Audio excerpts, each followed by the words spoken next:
नमस्कार, आप देख रहे हैं 4 PM बिहार और मैं हूं अभिषेक मिश्रा। देखिए, बिहार की राजनीति के लिए अगले 24 घंटे बेहद महत्वपूर्ण है।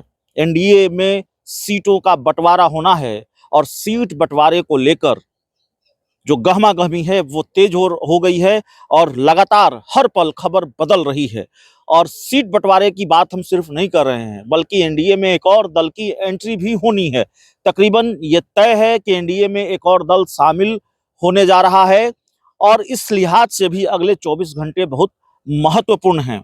अगले 24 घंटों में सीट शेयरिंग को लेकर बड़ा फैसला आने वाला है और कम से कम इस बात को लेकर तो बड़ा फैसला आ ही सकता है कि एनडीए में जिस दल की एंट्री की खबर सामने आ रही है उसकी क्या डील बीजेपी से होती है और उसकी एंट्री बीजेपी में होती है कि नहीं होती है।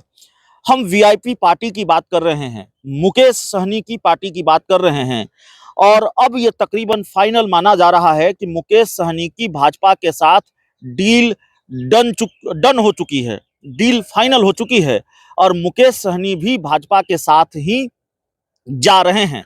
अब आखिरी वक्त में क्या होगा कहा नहीं जा सकता। जब तक तस्वीर साफ नहीं हो जाए तब तक ये बात नहीं कही जा सकती कि वो भाजपा के हो गए हैं, एनडीए के हो गए हैं। जानकारी जो आ रही है वो जानकारी यही है और खुद मुकेश सहनी ने भी जो संकेत दिए हैं उससे भी यही लगता है कि वो एनडीए के साथ ही जा रहे हैं और बात तकरीबन फाइनल हो चुकी है। मुकेश सहनी ने कहा है कि देखिए, हमारी बात दोनों खेमों से हो रही है। हमारी बात बीजेपी से भी हो रही है, हमारी बात दूसरे दल से भी हो रही है और दिल्ली में मुकेश सहनी हैं, तो उन्होंने कहा है कि जाहिर तौर पर राजनीतिक बात और मुलाकात हो रही है। मुकेश सहनी ने यह भी कहा है, इशारा उन्होंने एक बार फिर किया कि बीजेपी ने उनके साथ क्या किया था, पार्टी भी तोड़ी थी, विधायक भी तोड़े थे, लेकिन मुकेश सहनी ने यह कहा है कि अगर समाज के हित के लिए, समाज की भलाई के लिए अगर उनको 2 कदम पीछे हटना पड़ेगा तो वो पीछे हटने को भी तैयार हैं।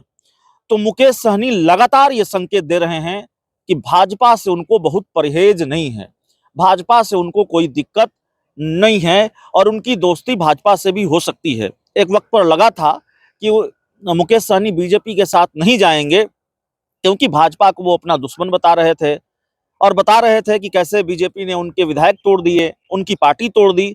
लेकिन अब मुकेश सहनी लगातार ये संकेत दे रहे हैं कि वो भाजपा के साथ भी जा सकते हैं और मुकेश सहनी ये संकेत दे रहे हैं कि वो भाजपा के साथ भी जा सकते हैं और खबर ये है कि वो भाजपा के साथ ही जा सकते हैं। दिल्ली में बात और मुलाकात का सिलसिला लगातार जारी है। नीतीश कुमार की आज वतन वापसी हो रही है। हो सकता है जब आप ये वीडियो देख रहे हो वतन वापसी हो चुकी हो।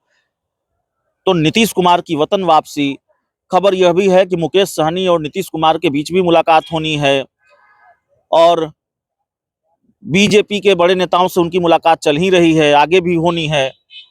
मुकेश सहनी ने यह भी बताया है कि उनको कितनी सीटें चाहिए। हालांकि मुकेश सहनी ने जितनी सीटों की डिमांड की है वो नामुमकिन सा है, उतनी सीटें तो मुकेश सहनी को नहीं मिल सकती। मुकेश सहनी 10 सीटों की डिमांड कर रहे हैं। मुकेश सहनी कह रहे हैं कि हमारा जो जनाधार है, हमारा जो वोट बैंक है, हम 20 सीटों पर किसी को भी हरा सकते हैं। तो जाहिर है जितनी सीटों पर हम किसी को हरा सकते हैं उससे आधी सीटें तो हमको चाहिए ही चाहिए। तो एक मैसेज दिया है कि 10 सीटें हमको चाहिए। तो 10 सीटें मुकेश सहनी को मिलेंगी नहीं, लेकिन कितनी सीटों पर वो मान जाते हैं यह देखना पड़ेगा। इस बात की गुंजाइश फिलहाल है। मुकेश सहनी का जो बयान सामने आया है, जो संकेत उन्होंने दिए हैं कि भाजपा के साथ उनका गठबंधन अब लगभग तय है, नीतीश कुमार आएंगे तो तस्वीर और साफ हो जाएगी। बहुत बहुत धन्यवाद।